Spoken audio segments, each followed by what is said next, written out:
Olá, boa noite. Gostaria de dar as boas-vindas. Espero que sigam bem. Hoje nós daremos continuidade ao curso Acervo em Paisagem, Arte, Territórios e Cartografias, e teremos a nossa quinta paisagem, denominada Arte e Natureza. O curso é uma realização do Instituto Burle Marx e conta com patrocínio do Itaú Unibanco, por meio da Lei Federal de Incentivo à Cultura. Eu me chamo Mariane Vieira e tenho a honra de mediar esse ciclo de encontros. Eu vou fazer uma breve audiodescrição. Eu sou uma mulher de estatura baixa, de cabelos cacheados, pele clara, estou usando uma camisa preta, usando também um óculos com uma armação transparente, tenho como fundo uma parede branca. Para a paisagem de hoje, eu tenho a honra de convidar Ana Dantes e Douglas de Freitas. Agradeço imensamente por aceitarem o nosso convite.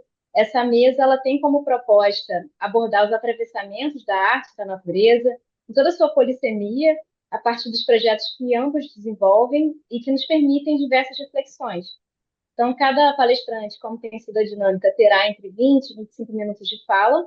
Eu convido a todos que nos escutam, que enviem as suas perguntas pelo chat, que no final nós teremos um espaço para o debate. E também peço para que fiquem atentos, porque vai rolar no chat a lista de presença. Vou fazer uma breve apresentação de ambos. A Ana Dantes criou a Dantes Editora em 1994. Desde 2018, é diretora e cofundadora da Selvagem, uma associação que envolve um ciclo de estudos sobre a vida, o movimento indígena das escolas vivas e uma rede colaborativa para traduções e aprendizagens. Seu trabalho estende sua experiência de edição e publicação para outros formatos, além de livros, que se transformam em ciclos de estudos, exposições, encontros, jardins e muito mais. Douglas de Freitas é curador, coordenador do Instituto Inhotim, onde coordenou o projeto Abdias Nascimento e o Museu de Arte Negra, e co-curou individuais de artistas como Ivane Noschwander, Pipi Lotti Rist e Isaac Julien, entre outros artistas. Então, agora eu convido, por favor, Douglas. Olá, boa noite. Bom, muito obrigado pelo convite. É um prazer estar com vocês aqui, um prazer estar com você, com a Ana. Bom, eu separei algum material para apresentar, e me baseei muito em discussões que nós estamos tendo já há algum tempo no Inhotim, em torno justamente dessa questão de arte, paisagem, arte, natureza, né? Inhotim se consolidou muito num discurso que a gente sempre ouviu falar, né? Sempre na ideia de arte, paisagem e duas coleções, uma coleção de arte, uma coleção botânica, né? E a gente vem trabalhando já há algum tempo para mudar essa noção de paisagem como se tem na arte, que é ou que é o que é retratado, né, pintado, fotografado, ou que é esse lugar que muito se falou já sobre Inhotim, que um cenário para obra de arte, né? E sim de pensar é, a arte com a natureza, né? E mudar, deslocar esse vocabulário da paisagem para natureza. E uma série de ações que a gente começa a entender que Inhotim, e acho que a gente também é uma instituição jovem, começa a se entender nesse lugar de que também é um território, enfim, tem outros atributos que tem que ser levados em conta. Eu vou chegar a falar disso mais para frente durante a nossa conversa. Então, eu tinha completado 20 anos no ano que vem, né? É um museu muito jovem. Ele, enfim, a gente tem pensado muito no Inhotim a partir do território, e também discutindo o que é esse território do Inhotim, porque esse Inhotim está em Minas, no Brasil, Minas Brumadinho, ele dialoga com a arte contemporânea internacional, ele também trata de questões territoriais e de deslocamentos territoriais, então nós temos obras que foram feitas para outros contextos e que se deslocam para Inhotim e tem que se reconfigurar para aquela natureza, para aquele contexto, para aquele território, né? E como que isso se conforma num outro território. E, bom, um breve histórico é esse, né? Ele é idealizado pelo Bernardo Paz, no quintal da fazenda dele. Em 2006, ele abre esse espaço ao público. Um fato interessante é que durante pré-Inhotim, na verdade, em 87, entre 87 e 89, Bernardo era muito próximo do Burle Marx. Então, Burle Marx deu muitas sugestões de espécies para serem plantadas no Inhotim, inclusive, né? Não chegou a, a projetar nenhum jardim para Inhotim, né? Nenhum jardim, porque além das áreas de mata do Inhotim, mata nativa, reflorestamento, tem também os jardins projetados. Ele não projetou nenhum jardim, mas várias espécies que existem aqui no Inhotim foram sugestões do Burle Marx para o Bernardo, no início de tudo, assim, antes do Inhotim abrir ao público, né? Ele completa 20 anos o ano que vem, aberto ao público. E em 2022, o Bernardo doou esse terreno do Inhotim, que hoje é de 140 hectares, e junto com as obras em exposição e com os edifícios. Então, hoje o Inhotim ele é um bem público administrado pela empresa Instituto Inhotim, né, que se mantém por doações de pessoas físicas e jurídicas. Acho que isso é uma questão importante que reconfigurou a instituição nos últimos anos, né? Inhotim está entre dois biomas, né? Então é um lugar muito bom para ter uma coleção botânica e para pensar essa coleção, porque ele está entre um bioma que é o Cerrado e a Mata Atlântica. Então ele é bem propício para uma série de espécies, né? E, enfim, tem um acervo de cerca de 900 obras hoje na coleção, e em exposição a gente tem mais ou menos 1.800 obras, e pensando que a gente também não trabalha apenas com a selo, a gente convida artistas para criarem para Inhotim, para expor em Inhotim, e também fazemos exposições coletivas, individuais, né? A gente tem galerias que são dedicadas a obras, e galerias que são dedicadas a exposições, e que permitem uma rotação de obras e artistas.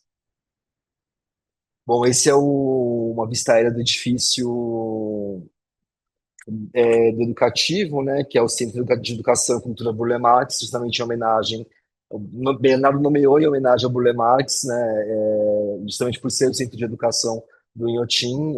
Essa é uma vista aérea, o que a gente vê em cima é um espelho d'água com um trabalho da Kusama. Bom, e aí trouxe isso para dizer que o que a gente entende hoje da instituição, e mais do que falar que são duas coleções, uma botânica e uma artística, é as áreas de atuação da instituição, como a instituição atua, né? Então, são três pilares que a instituição atua, que é natureza, arte e educação. Esses são as três principais condutores de tudo que é pensado na instituição. E da conexão que isso é possível, né, da área de exposição, da área de educação e da área de arte, o que é muito integrado, eu tinha muito interdependente, assim, a gente vai passar por questões de várias esferas, assim, que necessita de comunicação, desde, enfim, onde implantar obra, como implantar uma obra para não prejudicar, enfim, a gente vem passando por uma série de ajustes para se entender como natureza e como parte da natureza, né? Acho que eu vou passar um pouco. Bom, essa é a primeira galeria inaugurada em Inhotim, que é a Rouge do Tunga. É uma área inicial do Instituto. Essa é uma galeria intermediária, que é da Adriana Varejão, né? Acho que também tem uma arquitetura muito marcante no Inhotim, e sempre é uma tentativa de que também essa arquitetura ela seja uma arquitetura interessante, mas que ela também não crie um diálogo com a natureza também, não fique, né, nada o que crie problemas. Inclusive, a gente tem feito nas galerias mais antigas, que tem muito vidro, é um programa agora que a gente já fez nos últimos anos de pensar estruturas amigas dos pássaros. Então, todos os prédios eles foram preparados para não ter colisão de pássaro, um grande projeto de mapeamento de aves e também de cuidado com as aves em Inhotim. E essa foi a última galeria inaugurada, que é a da Kusama, que foi em 2025 ou 24, se eu não me engano. 24, nós estamos em 25. E aqui eu acho que tem uma. Eu quis trazer essa imagem, essa é uma obra da Valesca Soares, essa é uma obra, esse é o lado interno da obra, e a gente vai dar um zoom out, esse é o lado externo da obra, e essa é uma vista aérea da obra. E eu quis trazer muitas vistas aéreas porque a gente vai chegar nesse entendimento do jardim e mata nativa e mata reflorestada no Inhotim. Aqui é a mesma coisa, é um trabalho do Doug Aitken também que lida com questão da paisagem, né? Tem essa relação muito forte. No caso da Valesca, é uma obra que já existia, que foi adquirida e colocada no Inhotim, aqui não. Foi uma coisa que uma denominação que a gente chama no Inhotim de comissionamento, onde a gente convida o artista, leva para o Inhotim e ele decide fazer alguma coisa especificamente para o Inhotim. Nesse caso, é um desses, né? O Doug foi para o Inhotim, achou esse ponto que ele queria e cavou um buraco que instalou microfones, e aí nesse espaço você tem, além de você observar a paisagem, que está no ponto alto do Inhotim, você tem esse som que é o som da terra, né?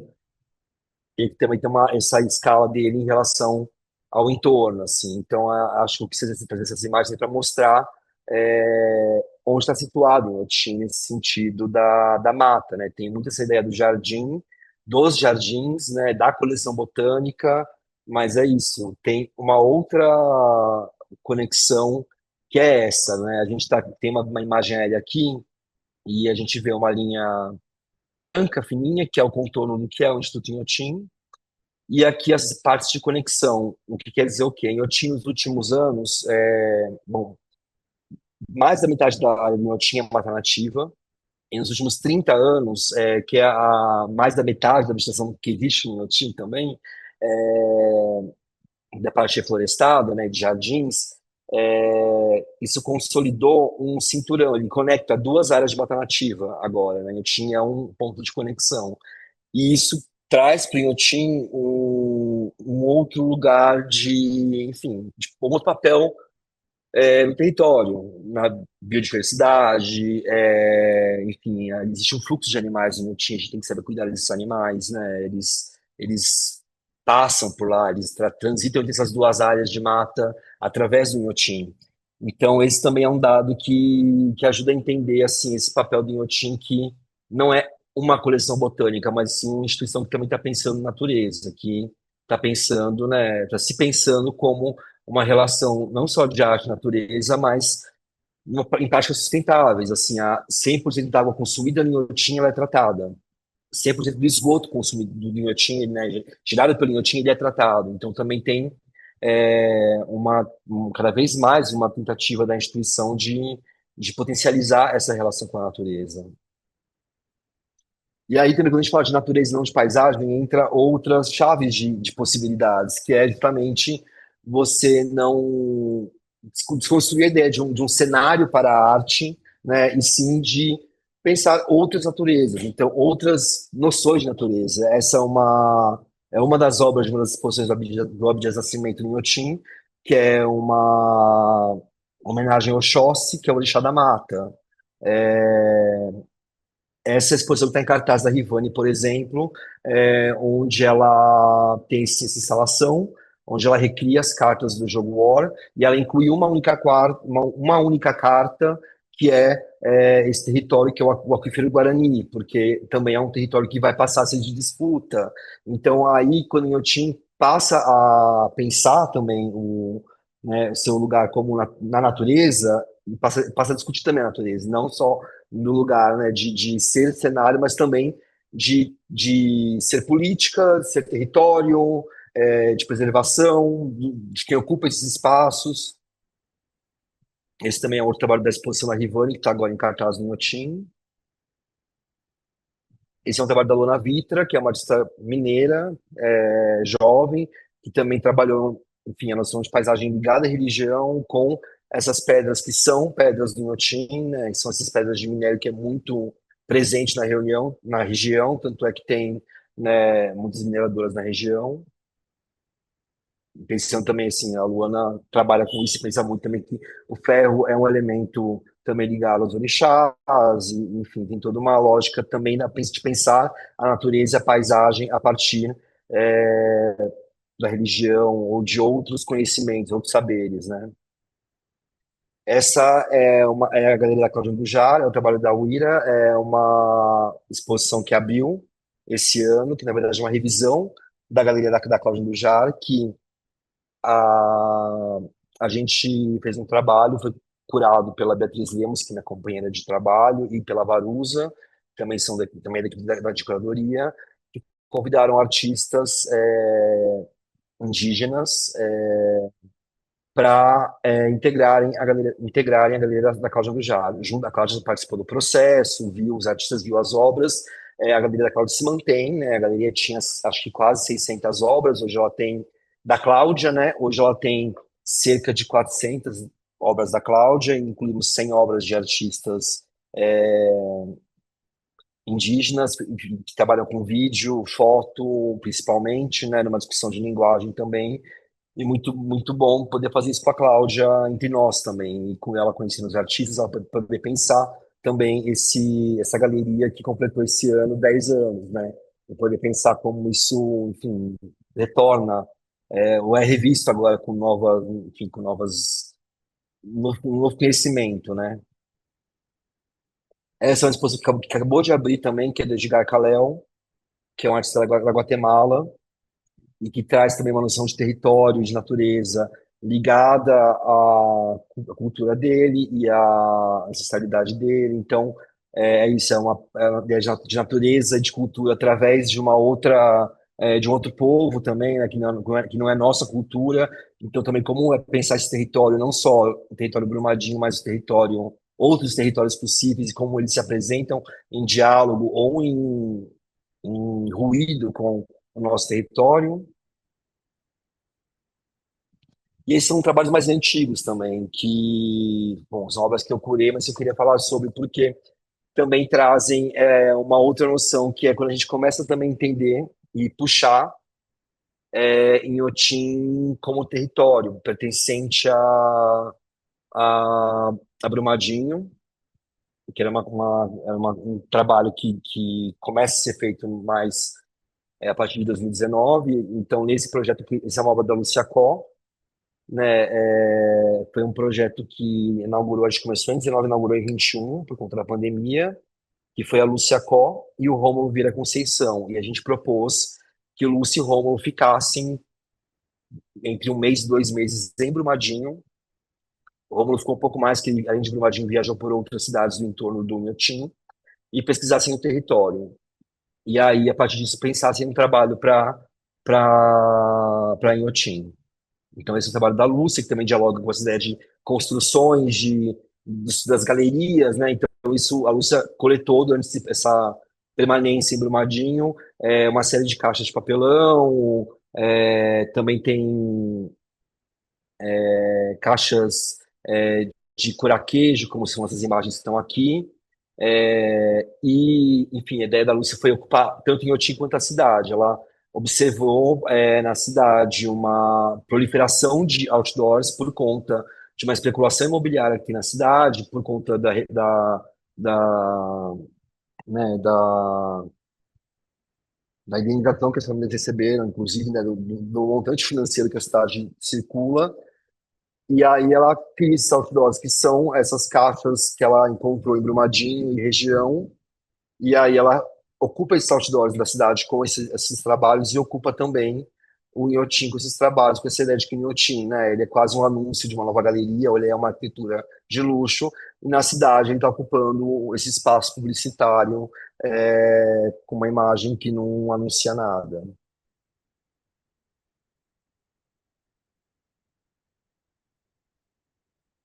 E esse é o trabalho do Rômulo. Bom, a Lúcia foi uma intervenção temporária, que foi desmontada, e a parte do acervo do Inhotim. E o Rômulo continua em exibição, esse é o trabalho. O Rômulo passou isso, mais de 2 meses, inclusive, em cidades ao redor do Inhotim, Brumadinho, Mário Campos, e ele foi coletando fragmentos arquitetônicos de templos religiosos. E aí ele cria, com esses fragmentos, esse espaço que é, que é uma comunhão de todos esses elementos que ele viu em vários templos de igreja católica, centros de Umbanda e Candomblé, igrejas evangélicas, e, enfim, é isso. A grade está aí porque ela foi vista numa igreja, né? Então, tudo que está aí, os elementos mais simples aos elementos mais estranhos, como as grades, os andaimes, eles foram vistos em espaços sagrados, né? Então a ideia dele é justamente criar essa arquitetura que uma maneira que ele opera, né? Essas arquiteturas disfuncionais e surreais na cor, na forma, e não usar, sem utilidade, né? Mas para discutir uma convergência possível entre religiões e uma convivência possível, né? Que também está em diálogo com, né, esse é um trabalho simbólico, ele está bem no limite entre um jardim e uma mata, por exemplo.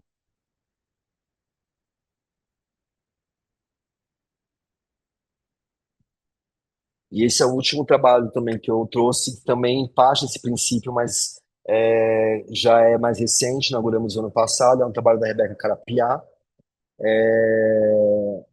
que aí a gente também começou a pensar outros territórios, né? Então a Rebeca, por exemplo, ela ficou muito tempo em Inhotim do Madinho também, ela foi para a Serra do Capivari, para pesquisar também geologia e questões que eu estava pensando no momento, e pensou muito nessa escrita como escrita de águas e de erosão, e aí criou esses desenhos que foram esculturas feitas no Inhotim, pela equipe de Inhotim, né, assim como o Rômulo, como a Lúcia, tudo foi feito em Inhotim. Inhotim tem esse diferencial também de um ateliê de produção. Então a gente tem a nossa marcenaria, a nossa serralheria, que também reaproveita material, reaproveita as coisas, é uma maneira de otimizar, né, esses elementos.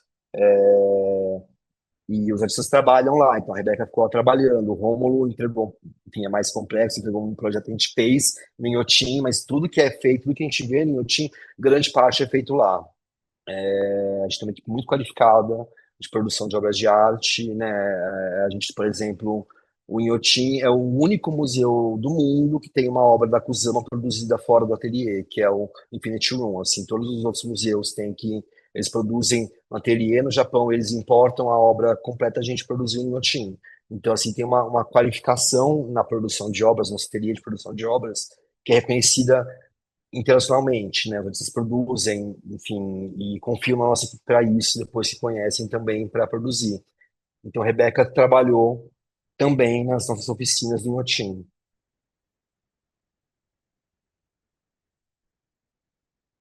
E aí tem uma outra, enfim, acabei não colocando na apresentação, porque esqueci que a verdade é essa, mas tem um trabalho que eu acho que é simbólico, que não está aqui, mas está em exposição no Inhotim, vai continuar por um tempo, que é a Pilot Hist, que foi uma artista que, antes do Inhotim abrir, em 2025, foi convidada a ir ao Inhotim, a conhecer o Inhotim antes de ele virar um museu aberto ao público, né, e pensar alguma coisa para o Inhotim. Pipilotti gravou um vídeo, ela é uma artista, enfim, reconhecidíssima como uma videoartista, né? Ela gravou um vídeo que ela expôs em Veneza no ano seguinte, é um vídeo que circulou muitos espaços de exposição e que nunca foi exibido no Inhotim. É da coleção do Inhotim e nunca foi exibido no Inhotim. E aí esse ano nós montamos na Galeria Fonte esse vídeo, essa videoinstalação da Pipilotti Hist, com esse vídeo que ela gravou no Inhotim, com as frutas do Inhotim, com as árvores do Inhotim, então também com essa relação, com essa ideia de natureza e do Inhotim, né, é, como esse espaço de natureza. Acho que é simbólico nesse sentido desses 20 anos pensar esse deslocamento, que no fundo a gente está afirmando uma relação de natureza e não de paisagem, e de mais do que coleções, de coleção de arte, coleção botânica, e sim experiências, experiência de arte, experiência de natureza, experiência de educação, mas é o que está no cerne do Inhotim, né? O Bernardo, ele quando pensa uma coleção, ele pensa uma coleção já com ele convida o artista para pensar uma obra para o Inhotim, né? Ele já tá na vocação inaugural da coleção dele, assim. Então ele já constrói essa coleção pensando, já construiu essa coleção pensando em um museu, que seria um museu aberto ao público, né? Que seria um museu público. E quando ele abre de fato para o público em 2006, automaticamente ele já cria um educativo também para o Inhotim. Então, o que existe hoje, assim, nessa instituição que tem esse compromisso com a arte, com a natureza e com a educação, está desde o princípio dela. Quando ela se torna pública, já são valores que ela traz em si, que agora estão sendo pensadas de uma outra maneira a partir de uma nova governança que se estabeleceu em 22. Acho que é um pouco isso que eu preparei para a conversa hoje. Muito obrigada, Douglas. É muito interessante mesmo olhar para uma instituição que já vai completar 20 anos, né? E pensar como é que ela se pensa, né? E como é que ela vai alterando, se adaptando com o passar do tempo. Essa preocupação também de que não se tratam só de uma coleção de arte, uma coleção botânica separadas, né? Mas como elas dialogam e como é que esses artistas também ajudam a produzir essa interlocução, né? E esse deslocamento de uma ideia de paisagem para a natureza, de fato, né? Que isso, de maneira alguma, natureza e cultura é uma criação, né? Uma dicotomia que foi criada, né? Mas que, na realidade, ela existe muito mais a nível de símbolo, né? Muito obrigada. Agora a gente vai ter o prazer também de ouvir a Ana. Passa então a palavra.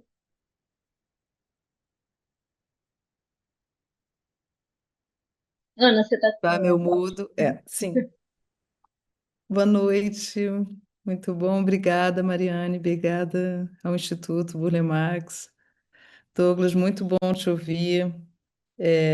Muito especial, porque eu trabalhei no Inhotim fazendo o livro dos 10 anos, que já foi um segundo momento de interação com o lugar. O primeiro foi uma exposição que a gente fez no lugar onde se tornou o educativo, era o Gabinete de Curiosidades de Domênico Vandelli, que vem a ser uma expressão, né, de uma pesquisa muito profunda em relação aos jardins, né, arte e jardins. Então, eu fico pensando por onde começar um assunto que envolve tantas coisas na minha vida, tantos trabalhos, pesquisas, vivências, experiências. E acho lindo começar por essa simbiose que acontece no Inhotim entre arte e natureza, produzindo a possibilidade de uma reflexão sobre essas fronteiras que criadas, né, uma linha de pensamento bastante ocidental.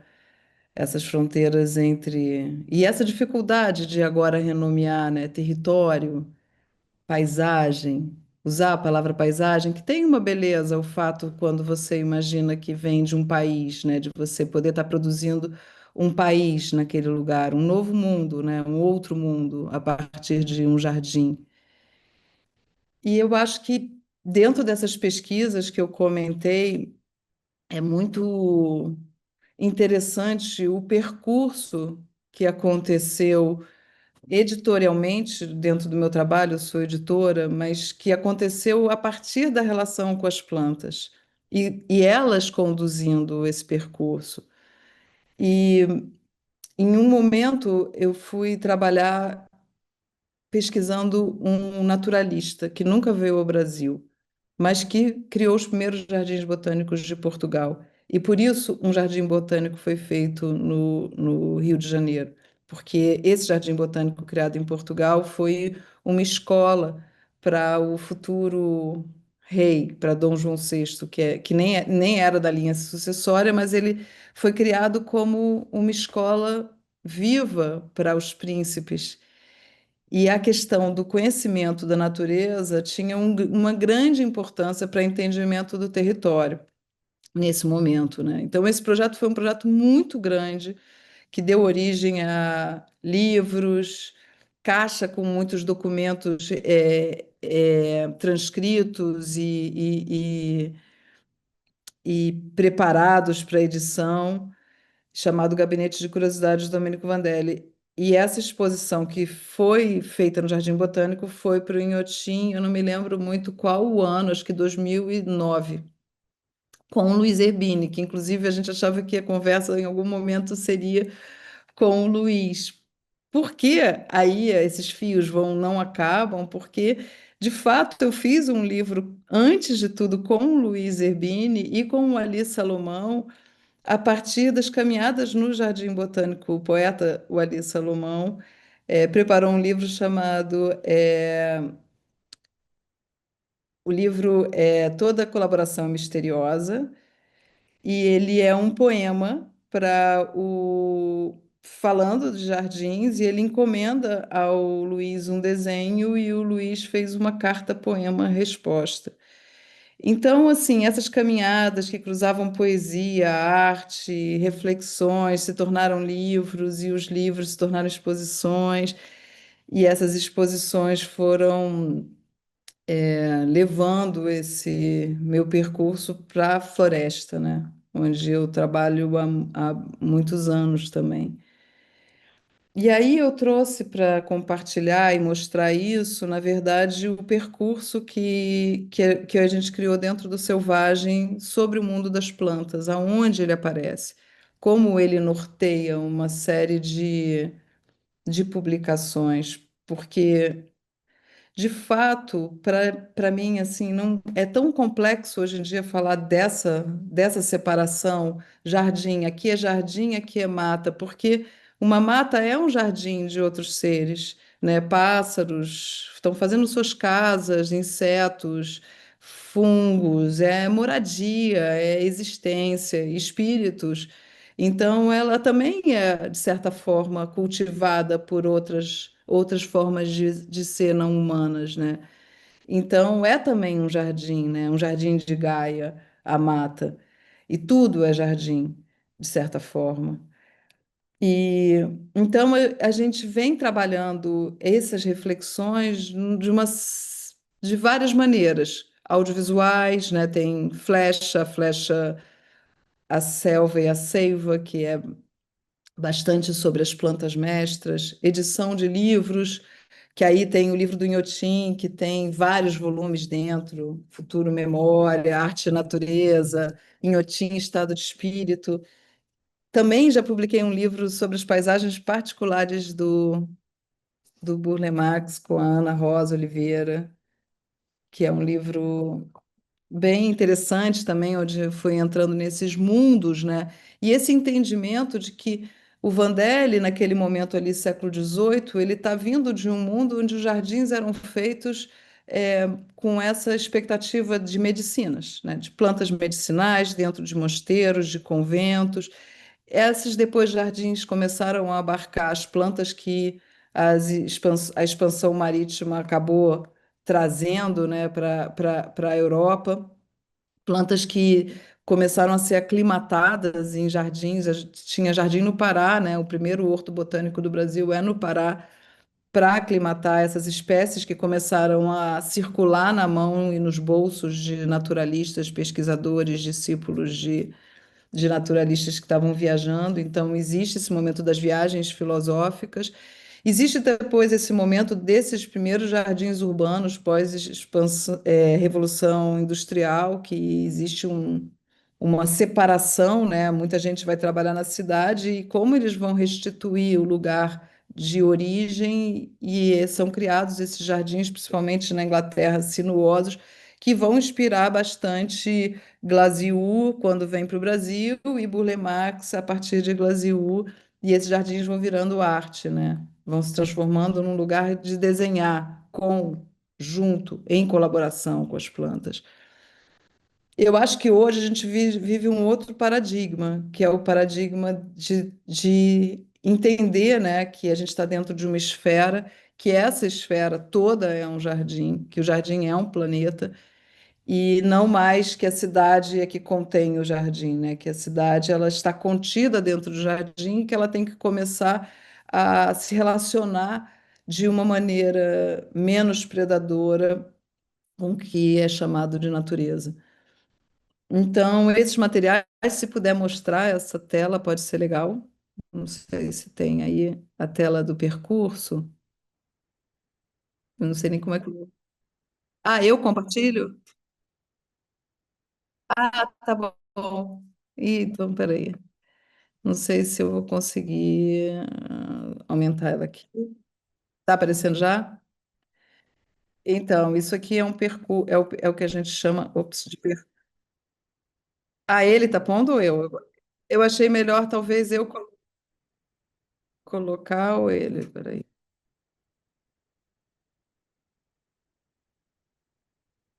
Ah, tá. Não tá aparecendo. Desculpa. Isso. Tá aqui. Apareceu já ou não? Apareceu, né? Então, aqui existe esse mundo que seria o. Acho que o solo do Selvagem é um mundo já de edições que aconteceram antes desse projeto que a gente conduz agora, chamado Selvagem, Ciclo de Estudos sobre a Vida, que se tornou uma associação. Associação Selvagem, já tem 7 anos. Então foram feitos muitos livros e pesquisas e exposições, e cada um desses lugares aqui, é legal compartilhar esse link dentro do Selvagem, vai para esse material, né?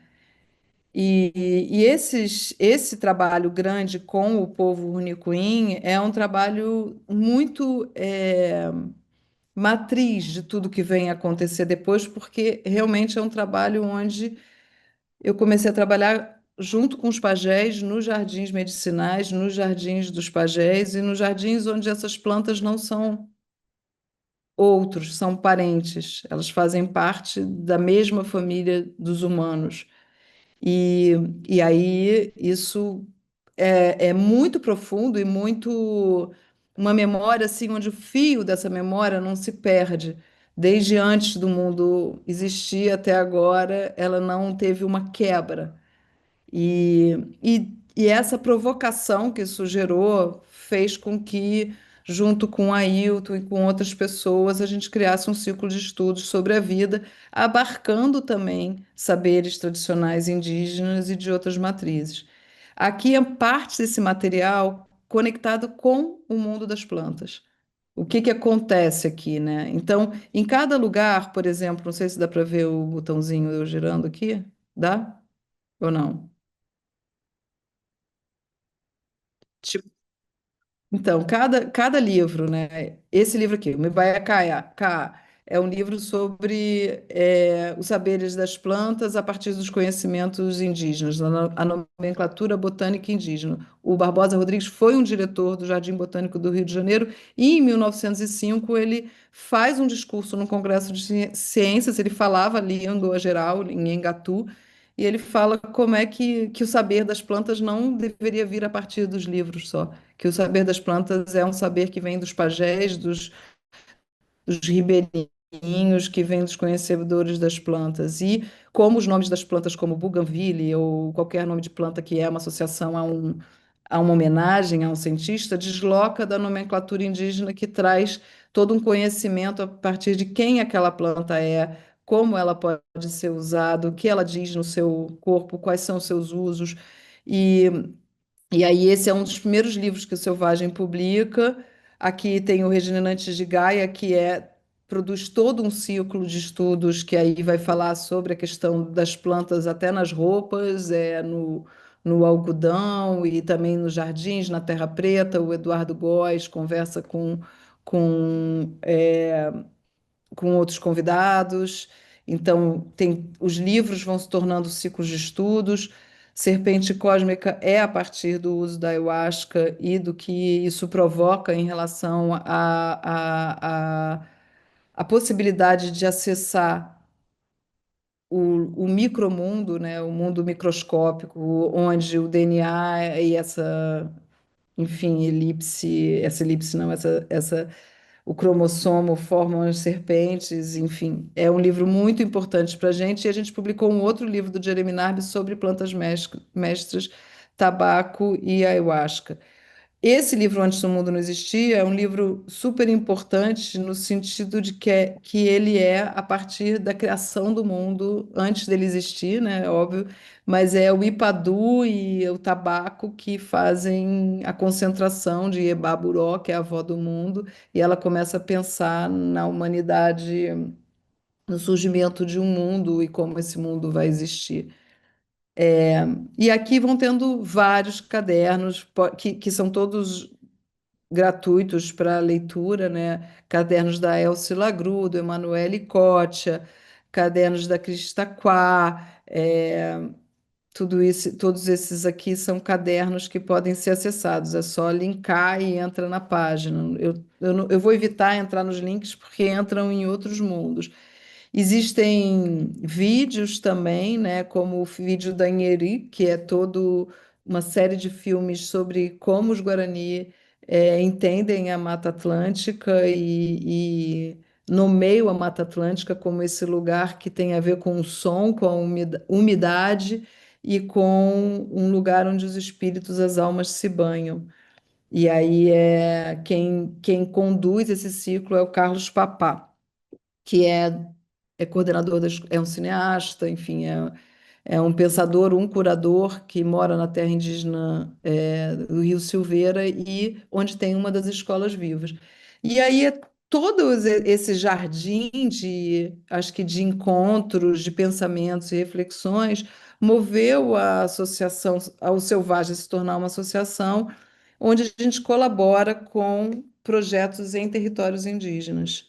Então, pensando que esses sabedores que não são considerados, não são ouvidos, né? Normalmente, acho que quando eles chegam num museu ou numa universidade, quase um espaço meio de concessão a um outro pensamento, a gente pensou em se converter num lugar onde pensamentos que usualmente são invisibilizados ou pouco escutados possam fluir e acessar um público interessado, um público que está disposto a entrar nessa escola viva e perceber ou buscar outras formas de compreensão de ser e estar no mundo. Então, a gente começou a apoiar esses 5 territórios, que são chamados de escolas vivas, um no Rio Silveira, como eu falei, que é do povo Guarani, Mbiá, o povo Runicuim, com quem eu já vinha trabalhando desde 2011, e aí a Escola Viva é quem traz o do Abuçã, o pajé é quem traz esse conceito de Escola Viva, de Xuburriauá, que também se tornou uma exposição no Itaú Cultural em 2017, muito legal, com o povo Runicuim sendo curador, foi acho que uma primeira mostra de 3 andares dentro do Itaú Cultural, de autoria indígena e curadoria indígena. A gente apoia também o povo Machacali, Sueli, Israel, Minas Gerais, perto de Teófilo Otoni, na aldeia Escola Floresta, e também o povo de Sana, Tucano e Tuiuca, no Centro de Medicina Barcericoui, em Manaus, coordenado pelo João Paulo Tucano e pelo Ivan Tucano, e o povo Baniwa, que é um povo do Alto Rio Negro. A gente publicou esse livro aqui, Umbigo do Mundo, da Franci Baniwa, que é uma antropóloga maravilhosa. Aqui tem todo um ciclo chamado Memórias Ancestrais, que foi feito no jardim da Quinta da Boa Vista, o Jardim do Glaziu, aos pés do Museu Nacional, durante uma vigília ao redor do fogo, pensando o fogo também como esse lugar de memória, que a memória não queima, né? E ao mesmo tempo celebrar esse fogo que ali proporcionou ou acabou provocando uma grande mudança no próprio museu. Essa vigília da oralidade já começou às 6 da tarde, acabou às 6 da manhã, ao redor do fogo, com muita chuva, mas muitos cantos e muitas falas muito fortes. Tinha a Sandra Benites, a Franci Banil, o Ailton, e ela é uma forma também como a gente pensa a possibilidade de um lançamento de um livro, com essa força de uma antropóloga chegando no Museu Nacional, não lançando um livro de uma maneira convencional, né? E a gente fez esse evento. Enfim, são essas as escolas vivas. O livro da Fran é um livro que é praticamente uma fauna e flora banil ali, está dentro desse livro, a origem das plantas, dos animais, dos insetos. Ele é todo cheio de aquarelas, tem 74 aquarelas feitas pelo irmão dela. Essas aquarelas foram até compradas pelo Bernardo, agora estão na coleção dele. É, é um material incrível. Foi a primeira vez que ele desenhou, pintou em aquarelas e elas foram proporcionaram, inclusive, a compra dessas aquarelas proporcionou a entrada da Escola Viva Baniwa nesse círculo de escolas vivas. E aí, por conta disso, para finalizar, porque seriam cada um desses mundos seria um mundo enorme para falar, e mundo de paisagem, enfim. O que acontece com as escolas vivas? A gente recentemente até fez um encontro no MAN, uma residência artística dos artistas das escolas vivas, no Bloco Escola, que é um lugar bem emblemático, como pensar uma escola dentro de um museu, e teve uma roda de conversa onde até a Júlia Rebouças veio, do Inhotim e outras instituições vieram conversar sobre arte, se arte é mercadoria, né? Como esse mundo, né, onde as fronteiras não são tão definidas como o mundo desse sistema não indígena, né, gerou, um mundo onde fronteiras são muito claras, como a gente lidar, né, com o que é produzido nesse contexto, a partir desse contexto que, que traz a arte, onde a arte muitas vezes pode ser a cestaria, e a cestaria não é só uma produção de um objeto, é uma medicina também, né? É uma cura, ela está ali, o desenho que tiver naquela cestaria, ele tem uma informação, um efeito, uma relação com algo que era planta, que vira objeto, então, e depois volta, retorna, né? Então, existe uma civilização da palha que mostrou como o mundo poderia ser como recompostado, né? E não ser um lugar onde a gente vive toda uma evitação do que é essa pulsão da natureza.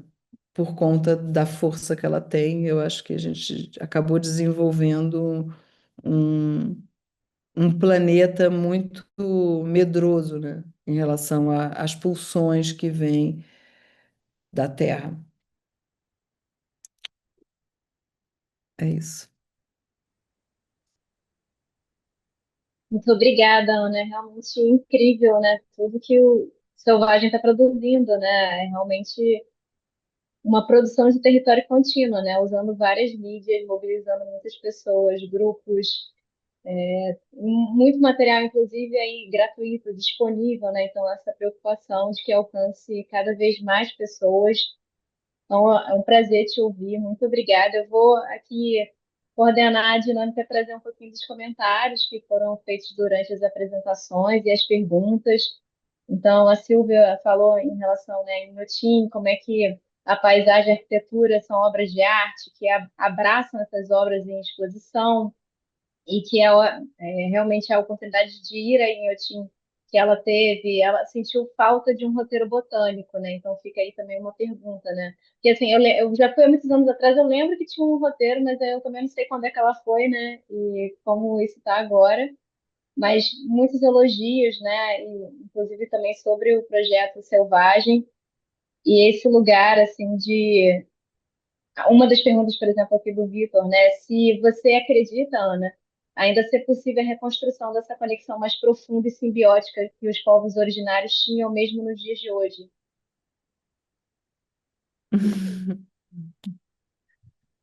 É, então, eu acho que realmente a gente, nesse sistema, perdeu bastante a. Eu acho que a gente nunca perdeu a conexão. Eu acho que o que aconteceu é que a gente está conectado com muitas coisas que passaram por processos complexos, como essa caneta, por exemplo. Essa caneta aqui, ela já foi alguma coisa que a conexão seria mais fácil do que eu me conectar com tudo que ela viveu até chegar aqui. Eu acho que a complexidade é que essa tela também, né, o cristal líquido dessa tela, para onde estão indo essas informações todas? Isso tudo, todo esse processo muito ativado que a gente se encontra nesse momento, esse processo acabou gerando uma série de bloqueios para a gente dar conta. Se a gente abre a nossa conexão espiritual ou abertura de sensibilidade agora, por exemplo, eu não conseguiria mais conversar com ninguém, porque a quantidade de agentes que estão ativados para a gente conseguir fazer uma conversa dessa é enorme. E se você for se conectar com tudo isso, é bem diferente do que a Dona Lúcia, mãe da Fran, que quando vai no roçado, ela está conectada com a mandioca que ela vai tirar da terra. Ela conhece a mandioca, ela sabe o espírito da mandioca, ela sabe as regras para tirar a mandioca. Agora, se você vai comprar um saco de mandioca frita ou batata frita, ele está dentro de um alumínio, ele envolve muita coisa para estar ali. A mesma conexão, você está conectado com aquilo, mas você teve que fechar muitas portinhas para dar conta dessa, desse lugar que a gente se encontra agora. Mas o que eu acho é que que tudo acontece no mundo invisível, tudo. Tudo que está acontecendo, se a gente tem oxigênio, está acontecendo num lugar invisível, as plantas que estão provocando, as diatomáceas, as cianobactérias, dentro do nosso corpo, tantas células que não são nem humanas.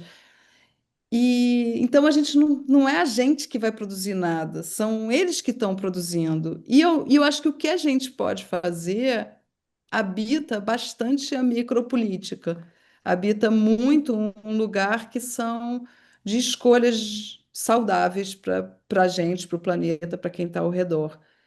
E isso eu acho que tem muita coisa acontecendo, mas que quem está com a mão na massa não é tanto, não comunica tanto porque falar é bem diferente muitas vezes do que fazer. Fazer é você, né, tá ali que nem uma abelha, ou que nem uma formiga, ou você tá fazendo o seu roçado, ou sua horta, ou cuidando bem das práticas de bem viver ao redor da sua vida. Mas eu acho que existe um movimento, apesar de tanta aceleração, de tanta fritação, que obviamente chega no aquecimento global e obviamente chega no fim, porque acelerar tem uma finalidade que é chegar mais rápido no fim. Então, se a gente diminuir os percursos para tudo ser mais rápido, era óbvio que isso ia chegar nesse lugar, que é essa grande crise. Mas diante dessa grande crise, eu acho que existe um movimento de busca de respiro, de tempo, de cuidado, de compartilhamento, de acreditar no invisível. Acho que existe isso. Obviamente, eu posso estar dentro dessa bolha que é o selvagem, mas é uma bolha que está crescendo e tudo é uma bolha, né? Acho que qualquer lugar é uma bolha, é um mundo, é uma. Meu marido fala que qual realidade não é paralela, né? Todas estão paralelas. Então, nessa realidade paralela que eu me encontro, eu acredito que, inclusive, o pior do mundo que está acontecendo agora é com medo do melhor do mundo que também está acontecendo agora. Acho que a gente volta sempre para a questão da perspectiva, né? Porque se a gente parte do pressuposto que a gente está no jardim de Gaia, né? Dá uma sensação de escala, né? Agora, se a gente olha ali para nossa vida urbana, né? Isso já vai levar para outro lugar, né? Que não é de quem parte de uma sociedade que considera ali que as plantas são os nossos ancestrais, né? Então, acho que Selvagem ajuda a trazer essa memória, né? E aprender muito com os povos indígenas dessa perspectiva, né? Eu não sei o que que o Douglas poderia acrescentar nessa perspectiva aqui. É claro, né? Eu tinha uma instituição, mas é uma instituição que tem uma coleção botânica. Então, esses microseres estão ali também, têm agência, né? Estão produzindo e eu não sei até que ponto isso interfere ou não. Tem até uma pergunta mais específica que eu acho que você consegue amarrar, que o Paulo perguntou se para que uma nova espécie vegetal exótica seja plantada em Inhotim, se é feito um estudo prévio para verificar se ela pode ser danosa ao ecossistema local, como, por exemplo, um potencial invasor. Sim, bom, acho que tem, eu acredito em invisível também, eu acho que se ainda estamos aqui é porque esse invisível opera, sabe? Porque isso já destruímos muito e acho que acreditar nesse invisível é o possível para que a gente continue tendo algum mundo, assim, sabe? E acho que tem essa ideia de ética das coisas, sabe? Acho que tem uma ética que eu acho que a gente fala muito disso no Inhotim, no nosso trabalho, da ética com a natureza, da ética com o artista, com o território que a gente está, mas acho que essa ética que se perde, mas ela está presente, ela está invisível, que tem que ser retomada com a maneira que a gente lida com a natureza na nossa vida, né? E, e eu acho, assim, que há uma conexão, eu tenho essa conexão, pelo menos, acho, e acho que é importantíssimo, assim, acho que essa conexão existe, mas ela está cada vez mais delicada. A gente tem sim um trabalho muito cuidadoso com espécies, né?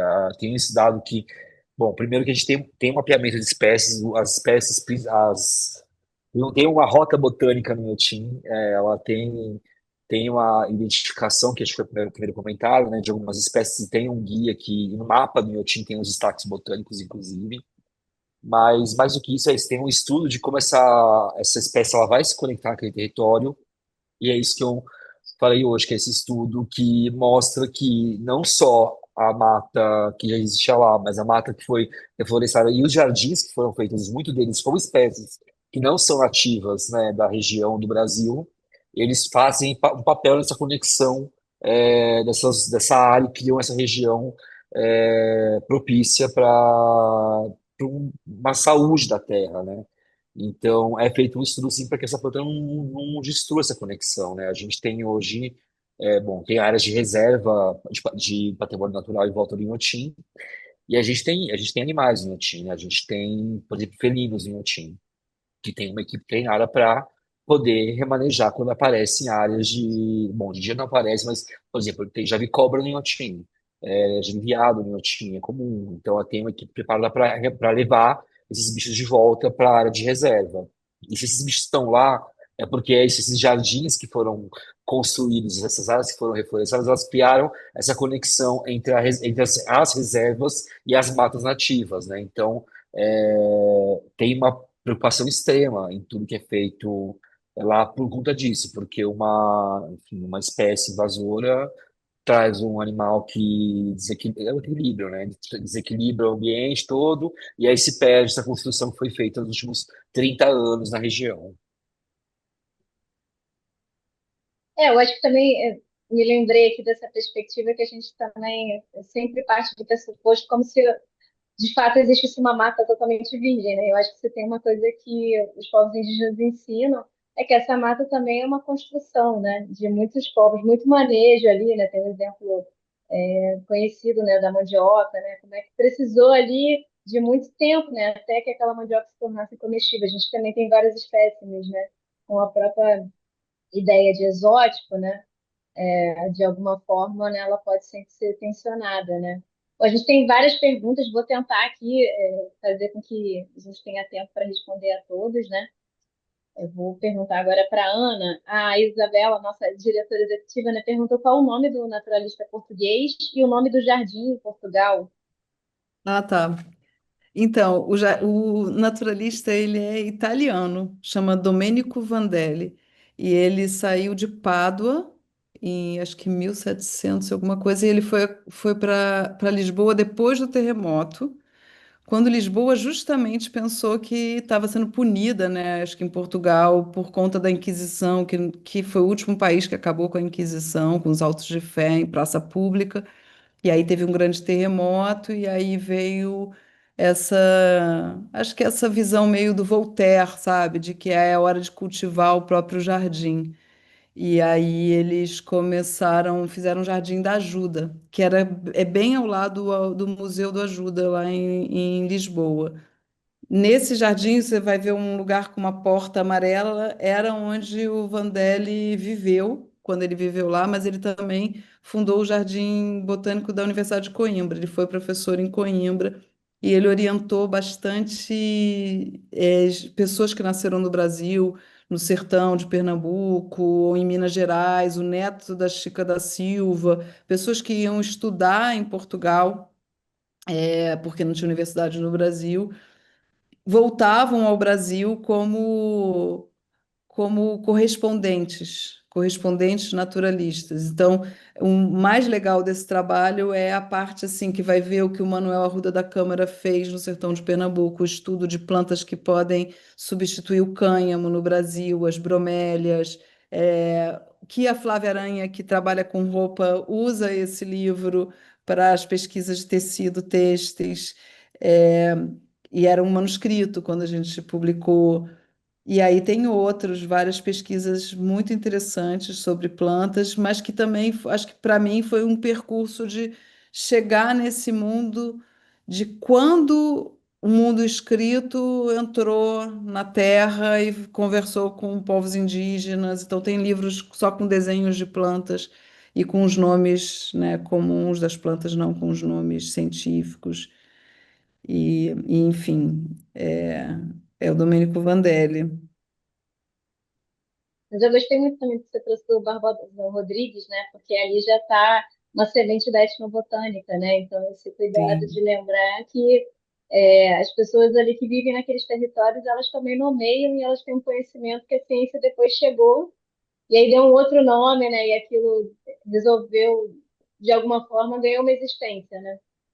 Mas, na Mas verdade, isso também já apagou existia, né? Já... bastante coisa, né? Porque quando você É, pensa no nome de uma planta, primeiro assim, quando você vai conhecer os sistemas naturais dos povos indígenas, como eles entendem aquela organização das plantas, é, é muito relacionada a arquétipos que vão estar conversando com humanos, com elementos como o sol, como a chuva, com animais, né? Tem plantas que vão ser mais amargas, assim como a onça, ou mais frias, como a cobra.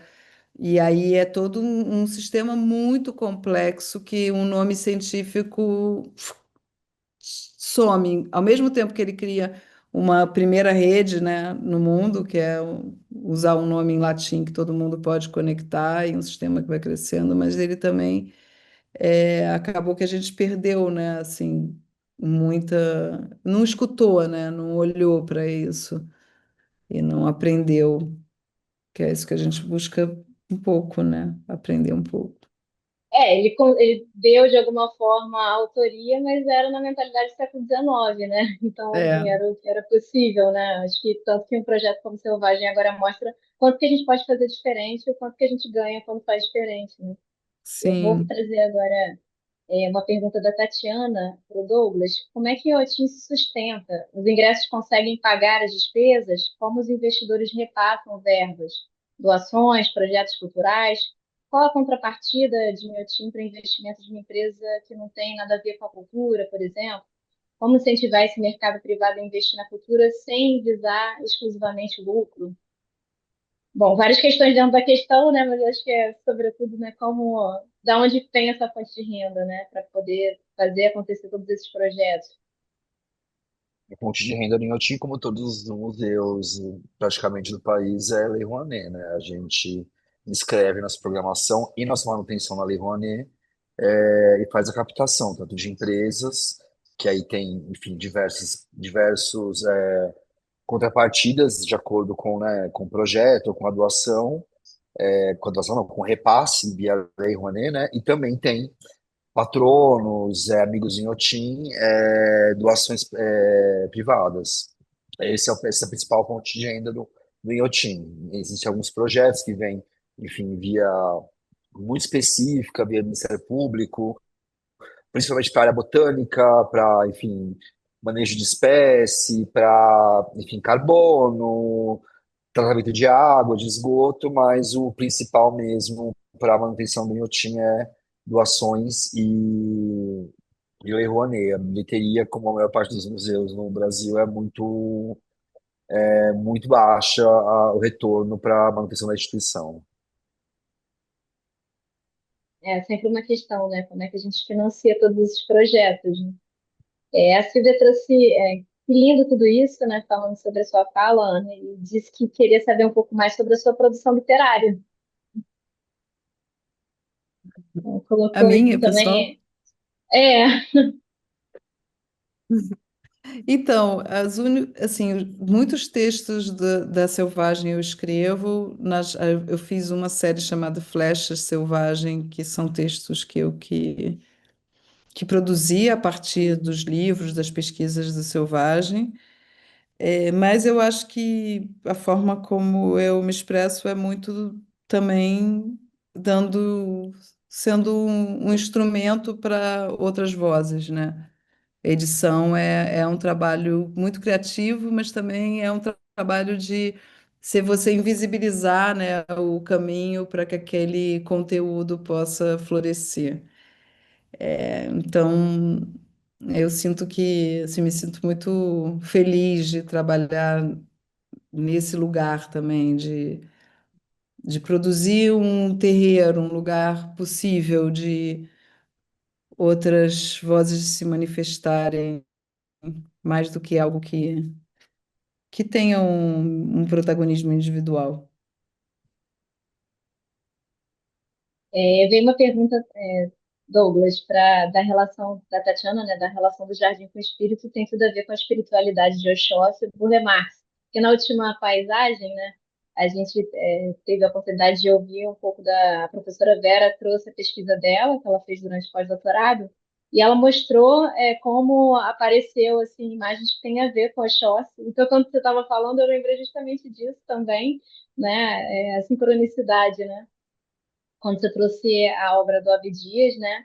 E aí foi interessante que ela vinculou também, perguntando qual a opinião da Ana sobre a corrente oposta a essa relação, a que separa o homem da natureza. Então, acho que dá para os dois aí trazerem de perspectivas diferentes, né? O Douglas da perspectiva aí de como é que foi todo esse trabalho curatorial, né? De trazer, de selecionar essas obras do Abdias, né? Eu vi que foram uma série de exposições, se eu não me engano, né? E como é que da perspectiva dos projetos que a Ana está trabalhando, né? A gente retoma de novo essa dicotomia, né? Uma criação, mas que tem efeito real, né? De como a gente vive. Bom, o Bob Dias é isso, é um projeto longo, foram 4 anos praticamente de projeto, entre a primeira conversa e o encerramento da última exposição e a publicação do livro, que contemplavam desde a história da biografia do Abdias, da rede que ele construiu como militante e como artista, e também como isso transpassava a religião, né? E essa é uma possibilidade, assim, né, de leitura. A gente fez essa narrativa em uma das exposições, que era focada no exílio, que é quando ele, de fato, produz muito, né, quando ele está exilado. Ele fala, inclusive, dessa produção como uma maneira possível de se comunicar, porque ele vai para os Estados Unidos, não volta por conta da ditadura, e começa a produzir muita pintura lá. Ele pintou muito pouco no Brasil, aprendeu a pintar aqui, e é lá que ele se começa a produzir muito, e ele fala muito sobre essa produção como uma possibilidade de comunicação, né? E, bom, eu pessoalmente, particularmente, sou um bandista, então para mim faz todo sentido, assim, é isso. Acho que esses saberes, que é isso que o Abdias traz, que a que a Luana traz no trabalho dela, o que o Kalel traz no trabalho dele que inaugurou agora, que é de um respeito e de uma intimidade com esses elementos da natureza, que para nós vem pela religião, mas que deveria ser talvez um método de vida, que talvez o mundo fosse melhor assim, está muito presente. E acho que são símbolos, é simbólico quando a gente faz esse movimento, é simbólico quando o Kalel leva aquele monte de terra para a galeria, mas eu acho que essas ações simbólicas que são esses gestos que inauguram o movimento, sabe?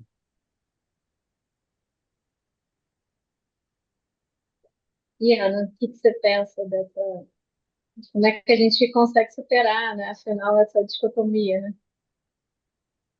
É, eu sinto que a dicotomia vem muito de achar que o espírito é algo fora do corpo. E eu acho que tudo que é vivo sem espírito nem estaria vivo. Para estar nesse mundo, o espírito tem que estar dentro. Ele é a essência, a ânima de tudo que existe. Então, essa dicotomia é uma ficção, na verdade. Ela não tem nada a ver. ela não existe. Porque a gente é um espírito que habita um corpo. O dia que esse espírito for embora, o corpo não existe mais, o corpo vai ser dragado por outras forças. Então, eu sinto que é isso que eu posso responder. A Isabela trouxe uma pergunta, mas não indicou para quem, né? Ela perguntou se existe alguma política de incentivo para trazer mais arte para parques verdes urbanos. Eu não sei se, por exemplo, existiria algum tipo de parceria com o Inhotim, com esse entorno ali de o Brumadinho, nessa perspectiva, né, desse território mais no sentido amplo, né, onde é que está localizada a instituição. A gente fez projetos, que é como o da Lúcia, né, que avançam para a cidade. A primeira obra que Inhotim inaugurou nesse perfil de obra comissionada, encomendada para um artista, foi para uma dupla, que é o John e Rigoberto. Eles ficaram no Inhotim e fizeram esses painéis que estão lá até hoje, logo perto da recepção, que retratam, né, a rodoviária de Brumadinho e o Congado, que é uma manifestação muito, muito presente e importante na região. Mas é essa ação, tem ação de arte, né? O que a gente tem é uma relação com a educação, né? Que tem os labs para jovens, para mães, enfim, projetos que desenvolvem, né? E são voltados para a comunidade de Brumadinho, não só de educativo, como, por exemplo, algumas ações como o meu Inhotim, onde moradores de Brumadinho podem frequentar o Inhotim de graça qualquer dia, qualquer momento, né? Então tem essa relação que é ainda em construção, e é sempre em construção, na verdade, né? Então tem esses projetos voltados para a comunidade local e tem também essa relação de que eles têm um uso especial do Inhotim. Eu acho que vai muito para esse lugar, né, de como é que a gente constrói esses pactos, né, como é que a gente consegue construir essa relação com o território, e quando chega ali uma instituição que de alguma forma é exógena, né, aquela lógica local, né, então no tempo inteiro a gente está ali produzindo novas relações, né. E é O muito Hugo bonito ver perguntou... quando ele. Não, que é muito Não, bonito não, né, por ver favor. esse público em Otim, do local, e conversar com eles, porque de verdade eu sinto, porque a gente tá lá trabalhando de crachá, sempre alguém para e faz uma pergunta, e quando você sabe que a pessoa é de Brumadinho, ela é da região, pela pergunta que ela faz. Por quê? Eles têm outro uso, que é do Inhotim, que eu acho que é um uso privilegiado, que é de passar uma tarde, sentar na grama e ver o lago. Então, assim, alguém que passa, assim, ai, qual é o lago que tem mais peixes aqui? Sabe? Ai, qual que é a maior árvore daqui? Então, talvez eles tenham o melhor proveito possível do Inhotim, que é esse de não ter aquela pressa de quantas galerias e quantos jardins eu vou ver, quais espécies eu vou ver, mas sim de poder passar meio período lá e sentar na grama e observar e estar lá, né? E não só fazer uma corrida para ver tudo que é possível naquele dia. Outra relação com o tempo, né? Eu acho que passa, né, a gente superar essa dicotomia natureza-cultura é justamente estabelecer uma relação mais saudável com o tempo, né? Para a gente parar de correr. O Hugo perguntou qual o nome do livro dos saberes das plantas pela cultura indígena. Acho que você tem Ah, uma linha editorial sim, enorme, né? esse tem. Mas, assim, o principal livro, assim, tem o Mibaiká, né, que é esse aqui. Mibaiaká, o que tem na mata, Botânica, Nomenclatura Indígena, mas que acabou de esgotar, a gente vai reeditar ano que vem. O Nance Kaiowá, o livro da cura, que aí tem 119 espécies, e é um livro bilíngue na língua Hatchaku em português, do povo Uniquim. Esse também esgotou, mas esse foi uma edição que a gente fez 3 edições, um livro grande. A edição que foi para a floresta era em papel PET, para não ser celulose.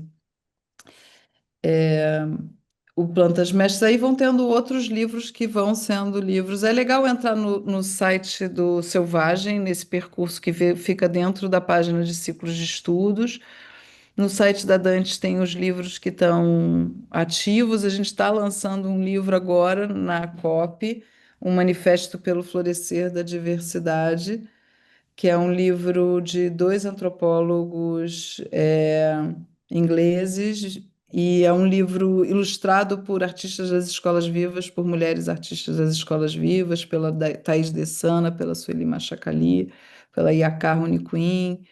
É, e é um livro bastante sobre essa questão dessa lógica da escassez que o sistema capitalista trabalha e que, inclusive, atinge bastante museus no sentido de que aquilo é raro, aquilo é valioso, aquilo é único, e a lógica da abundância que viceja nos territórios indígenas, onde é bom ter tudo mais, é bom ter tudo para compartilhar, é bom que cresça, que tenha muito, não precisa ser escasso. Então, é um livro muito legal, é um manifesto todo ágil de leitura, e eu fiz vários cartazes, me empolguei. Então, acabou que tem milhares de cartazes que a gente vai lançar junto e está lançando agora. Nem sei se tenho, posso colocar o link aqui.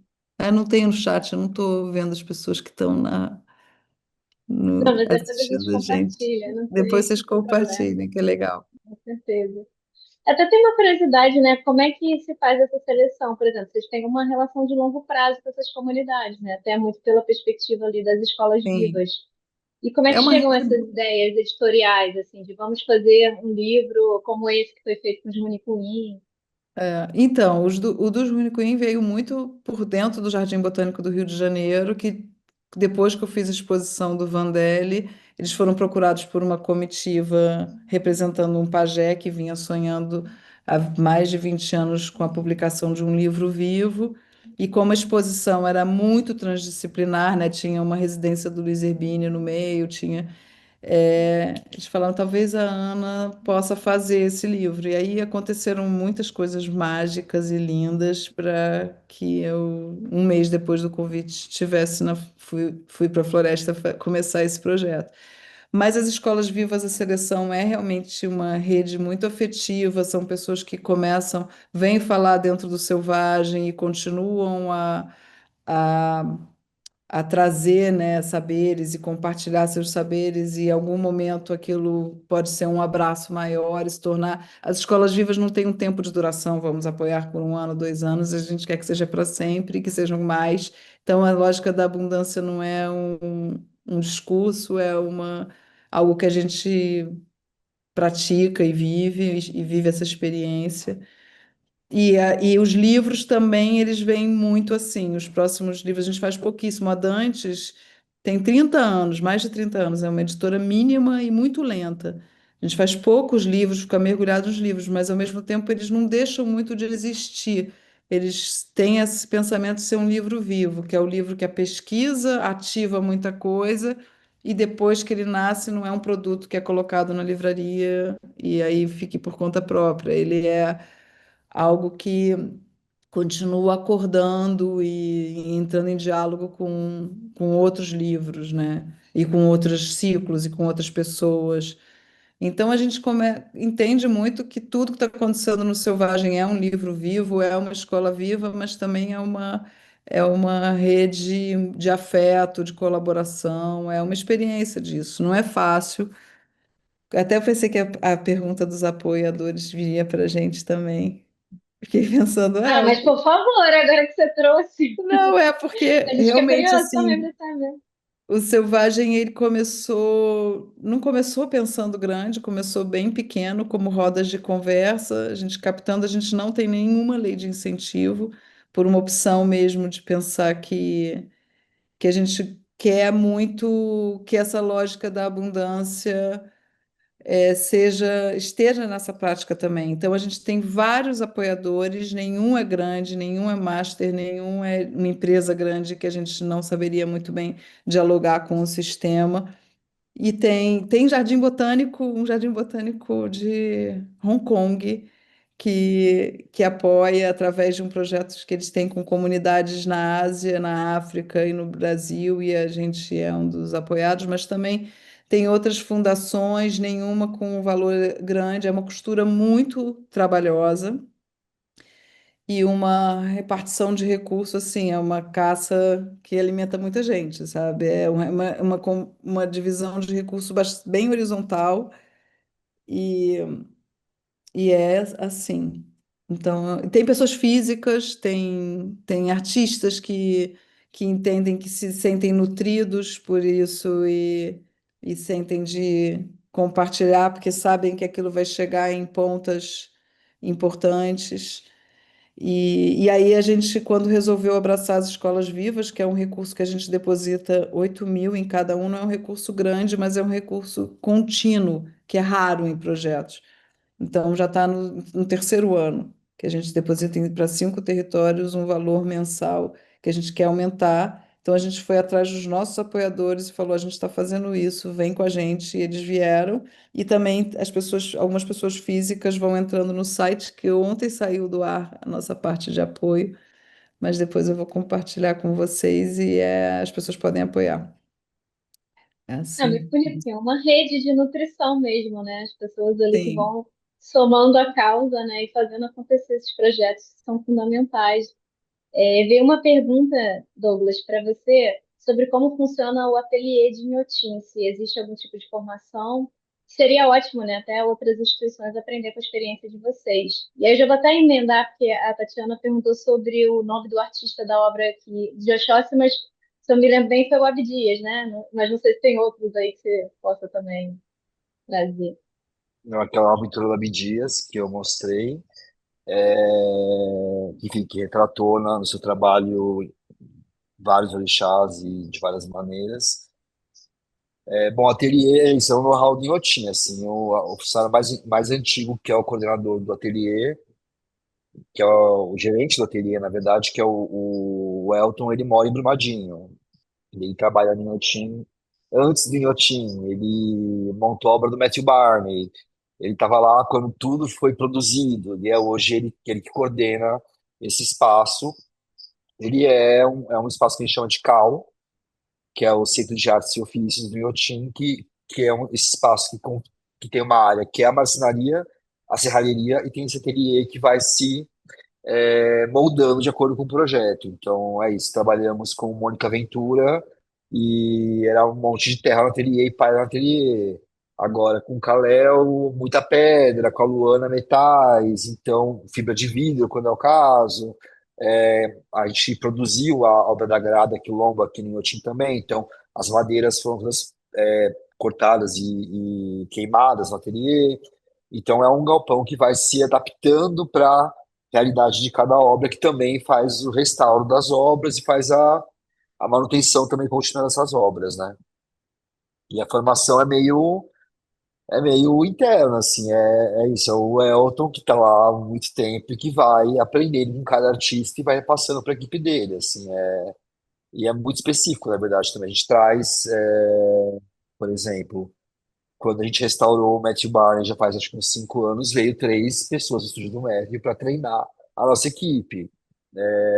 Quando a gente fez o trabalho da Mônica Ventura, veio um especialista de taipa de Goiás para treinar, para formar a nossa equipe em construção de taipa. Então também é uma área super, super especializada do museu, mas que está em constante formação de várias técnicas para conseguir produzir essas obras. Acho que tem uma perspectiva aí que é também uma escola viva, né? E É, acredito legal. que, né, que o próprio Inhotim também tem aí um know-how dentro desses projetos educativos, né? Você está falando aí muito da perspectiva da construção dessas obras, desses espaços, né? Mas acho que tem também um lugar ali do próprio educativo, né? De uma formação ali interna. Acredito que os educadores têm a oportunidade também de conversar com os artistas, né? E construir isso, né? Imagino que seja uma área importante também para o museu. Não, e é uma área fundamental não só para essa formação e para essa relação com o artista, mas para a relação com a comunidade, né? É isso. Acho que hoje em Otim já pode dizer que tem uma relação sólida com as comunidades quilombolas da região, que é uma coisa que durante muito tempo foi e voltou, sempre é um trabalho que é continuado e que é delicado, né? E o ano passado a gente conseguiu se aproximar das comunidades indígenas da região também. Então, mais do que essa formação com os artistas e que enfim, que o educativo faz esse papel né, com arte ser público, também tem essa relação continuada com o território, que é o grande, acho que é o grande trabalho educativo, assim, que é trabalhar e manter esses jovens e essas pessoas perto e no Inhotim. É fundamental, né? Até para a sobrevida ali da instituição, né? E pensando um pouco dessa perspectiva dos povos indígenas, né? Que eles estão produzindo e com muita consciência esse território.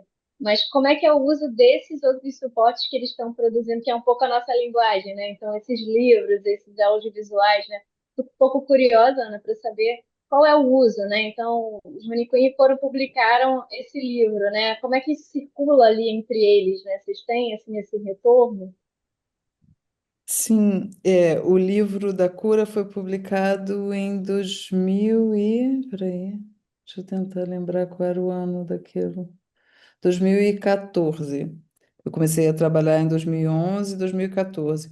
A gente fez 1.000 exemplares nesse papel para sobreviver, porque comunidades indígenas muitas vezes recebem livros de programas públicos de edição que compram para escolas, só que esses livros chegam e eles vão ficar em ambientes muito difíceis para o papel, por conta da umidade, do calor, da água, do lugar onde guarda na palha.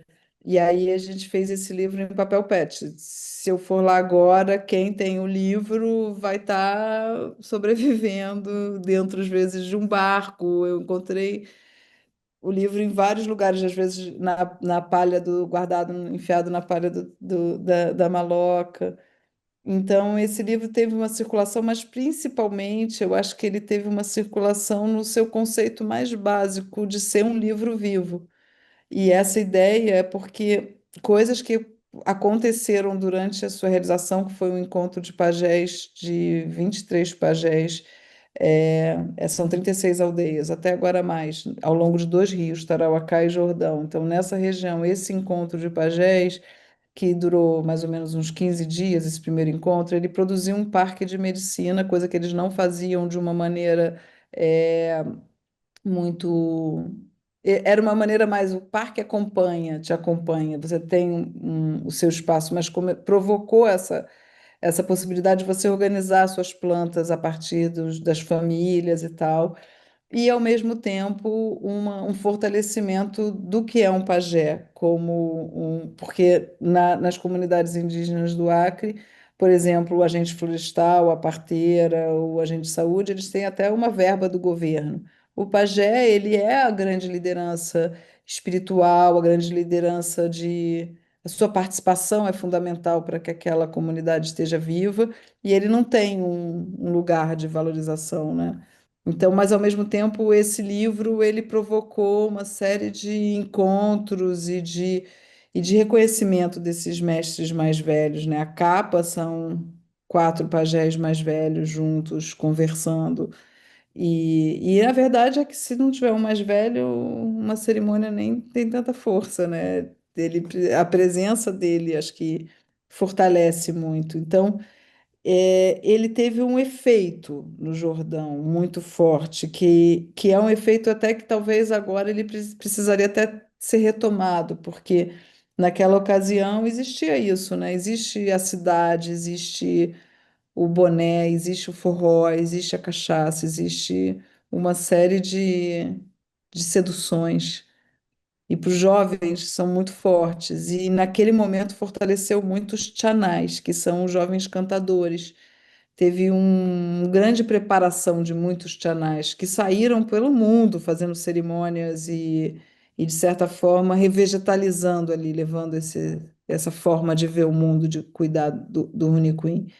Mas hoje em dia existem outras forças ativas nessa região, que são as forças do tráfico, as forças que estão entrando na política, entrando em uma série de lugares, né? Não é uma coisa, o bandido às vezes é o prefeito, às vezes enfim, não que lá seja no Jordão, mas assim, pensando que é algo muito complexo, mais a força da internet, né? A Starlink está por tudo e se a escola viva não está forte, passa a ocupar um lugar, né?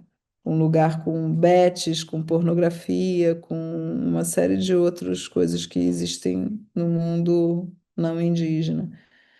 Então, eu sinto que o maior efeito naquela ocasião foi essa formação de muitos canais, de muita gente falando, pô, eu quero ser pajé, eu quero aprender, eu quero fazer dieta. E isso teve um poder absurdo para aquelas gerações envolvidas ali em 2014 e que acho que até hoje elas estão atuando. Mas agora a gente está lidando com outros enfrentamentos e a Escola Viva Runicuim, ela está no coração da floresta, que é uma aldeia do Doabuçã, e, é um lugar onde tem essa força de um mais velho, muito saber ali, né, de contação de história e tal, mas ao mesmo tempo está sofrendo hoje em dia com essas outras forças. Tem a perspectiva dos projetos, né, e quão potentes eles são, mas tem os desafios, né? Eu acho que fala muito sobre o que os dois trouxeram, essa perspectiva da sustentabilidade, né, de como é que isso atravessa, como é que os projetos são criados e como é que eles precisam ser repensados, né, porque as problemáticas vão se alterando com o tempo. Mas Sim, muito, muito obrigada. Agradeço demais aos dois. Foi um prazer ouvi-los e obrigada. conhecer um pouquinho mais, né? Espero que a gente consiga retomar essa conversa tão importante assim no futuro. Agradeço também a todos que estavam aqui conosco, nos escutando, e aguardo todos vocês na quinta-feira para a nossa última paisagem. Até lá, boa noite, bom descanso.